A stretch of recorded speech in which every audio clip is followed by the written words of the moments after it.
Assalamualaikum warahmatullahi wabarakatuh. Perkenalkan, nama saya Navita Ayuni, NIM 1904030026.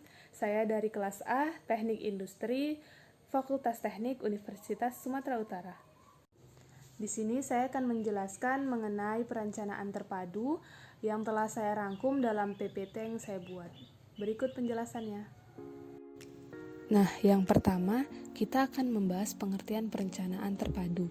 Nah, perencanaan terpadu itu suatu perencanaan strategis jangka panjang perusahaan yang bersifat menyeluruh, merumuskan berbagai strategi dan program pokok dalam mengalokasikan sumber-sumber daya perusahaan guna pelaksanaan usaha untuk mencapai tujuan sasaran perusahaan dalam jangka panjang.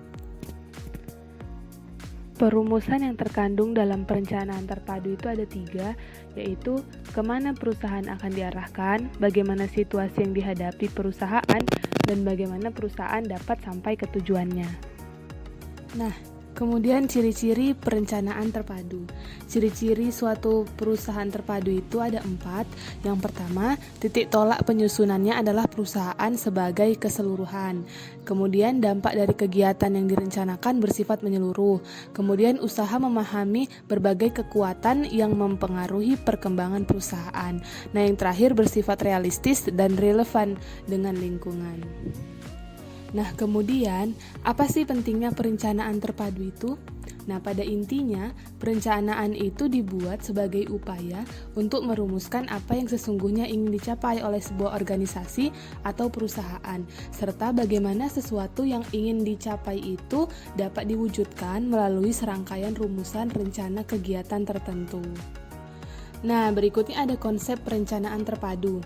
Di sini saya merangkum ada 5, yaitu penentuan tujuan, penentuan sumber daya, mengatur akuisisi, pemanfaatan, dan disposisi sumber daya. Nah, proses perencanaan terpadu. Yang pertama ada penentuan misi dan tujuan. Perencanaan terpadu dimulai dengan menentukan misi untuk organisasi. Tujuan utama organisasi yang telah ditetapkan harus didefinisikan dengan jelas. Nah, perencanaan ini berkaitan dengan hubungan jangka panjang organisasi dalam lingkungan eksternalnya. Jadi, misi bisnis harus cermat dalam memperkirakan dampak sosial organisasi dan eksternal. Yang kedua ada analisis lingkungan. Nah, untuk mengidentifikasi peluang dan ancaman, analisis lingkungan eksternal organisasi itu perlu dilakukan karena penting dan mempengaruhi kegiatan organisasi ke depannya. Nah, yang selanjutnya ada penilaian diri sendiri. Nah, maksud penilaian diri sendiri ini kita harus menganalisis kekuatan dan kelemahan organisasi. Nah, analisis semacam ini akan memungkinkan perusahaan untuk memanfaatkan kekuatannya dan untuk meminimalkan kelemahan. Perusahaan dapat memanfaatkan peluang eksternal dengan berkonsentrasi pada kapasitas internalnya. Dengan menyesuaikan kekuatannya dengan peluang, perusahaan dapat menghadapi persaingan dan mencapai pertumbuhan. Yang keempat ada pengambilan keputusan strategis. Nah, keputusan strategis dibuat kemudian dievaluasi. Setelah itu keputusan strategis dibuat untuk mengimprovisasi kinerja operasional. Organisasi harus memilih pilihan yang paling sesuai dengan kemampuannya. Misalnya, untuk berkembang, suatu perusahaan itu harus masuk ke segmen pasar baru atau menjual produk baru namun tetap di pasar yang sudah ada. Nah, yang terakhir ada implementasi dan pengendalian strategi. Setelah strategi ditentukan, strategi itu harus diterjemahkan ke dalam rencana operasional. Program dan anggaran dikembangkan untuk setiap fungsi. Kemudian rencana operasional jangka pendek disiapkan untuk menggunakan sumber daya secara efisien. Kontrol harus dikembangkan untuk mengevaluasi kinerja sebagai strategi yang mulai digunakan. Nah, jika terdapat hasil aktual berada di bawah ekspektasi, strategi harus ditinjau atau dikaji ulang. Hal ini dan disesuaikan dengan perubahan di lingkungan eksternal.